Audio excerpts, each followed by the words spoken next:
Welcome back to Pit Perspective. I'm your host, Roger Sherman, pitmaster and owner of the District Pit Barbecue Catering Company in Washington, D.C., coming to you from the main kitchen of the O Street Mansion.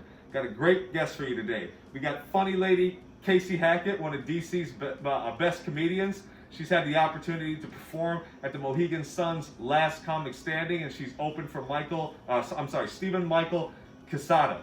Kacie also runs Distantly Social Trivia on Zoom from here in the district, but she does it nationwide. And she's had the opportunity to raise over $12,000 via donations since the beginning of March for the restaurant and hospitality industry here in DC.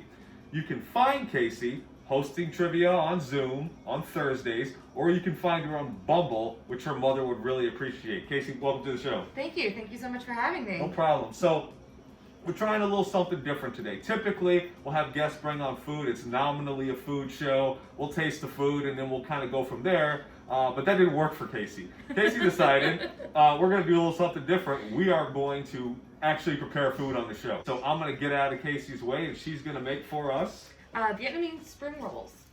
Vietnamese Spring Rolls. I'm all over this, folks. So let's take a look at what we got. An example of what we're going to make is right here. And the way you do that is you actually soak it in the water. You want this water to be warm, like when you let your faucet run warm. You don't want it to be boiling. But what that's going to do is I'm making this up. I think it's going to break down the starch. I don't know the science behind it, but it softens it up. So you want to make sure that it gets nice and soft while it's in the water there. This water is a little cooler than what I'd want it to be, so I'm letting it soak a little longer, but it's still gonna work. And then we just take this out, give it a little shake, get that moisture off it, and then it's all about layering.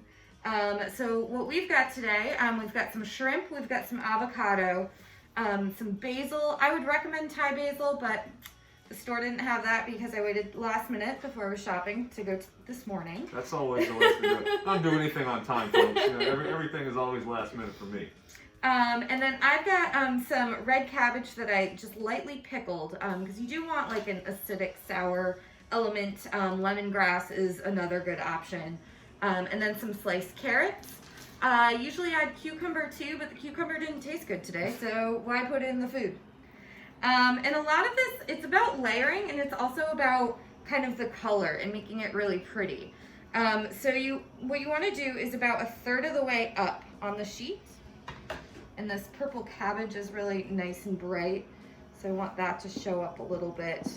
And then whatever I put on top of the shrimp and on top of the basil, it's probably not going to show up so much on the outside, but you'll still be able to taste it really well. So let me ask you a question about spring rolls specifically. Are spring rolls Vietnamese specifically, or is there something about this that makes this particular spring roll Vietnamese? If you don't know the answer, that's a good answer. That's fine too. I will say my Vietnamese friend showed me how to make these. Okay, so that's good enough. But I think what I understand is like, because these are we're not going to fry them. Okay. So other cultures have the spring rolls and then they're fried, and I think spring rolls have lots of different origins, but what's in it is what makes it kind of what culture. So I rolled it up once, nice and tight, and then I'm gonna tuck the ends in on either side here, and then do another roll and another roll. So that way, and you can see the wrapper is sticking to itself really nicely.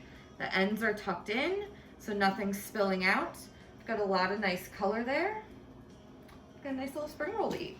I brought two sauces based on what you're feeling. So I've got a Thai chili sauce here, and then a peanut sauce. I'm more of a peanut person. One, I didn't know if you had any allergies, and I'm not trying to kill anyone today. I don't think I do, but this would be a good way to find out. Yeah, that would be a great way to make an impression, right? Right here on film. Well, I'm a sweet chili guy. The peanut sauce never does anything for me. Right. The chili thing makes sense to me. Yeah. I'm a barbecue guy. There's no peanuts associated with barbecue. When you say sweet and chili and sauce, that says barbecue to me, so I'm down with that. So this is the part where I break protocol. I will say I wash my hands before doing all that. Well, of course, this is not only a food show. We know enough to do that. So I'm going to dip here. Now, I'm a shrimp fanatic. So I'm excited about this. The shrimp's probably going to be in your second bite because I put it right in the center. So that is really good.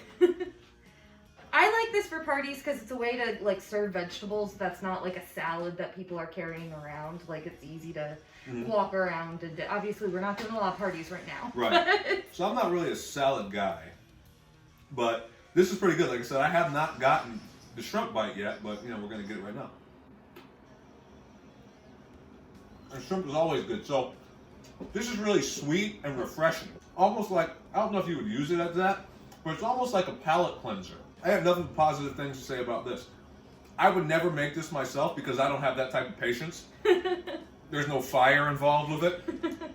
So it's not something that I would necessarily try myself, but I would eat this all day. Thumbs up on this one. It's kind of like pancakes, you know, like you always kind of mess up the first pancake. You always burn it, so. It's always better that way. You get one out of the way first, and then nobody sees that one, and all the stuff that comes after it is always much better. Like it's always that first, you know, like I said, the first time you cook eggs in a certain pan, they're going to be a little darker, and then, you know, but that's terrific.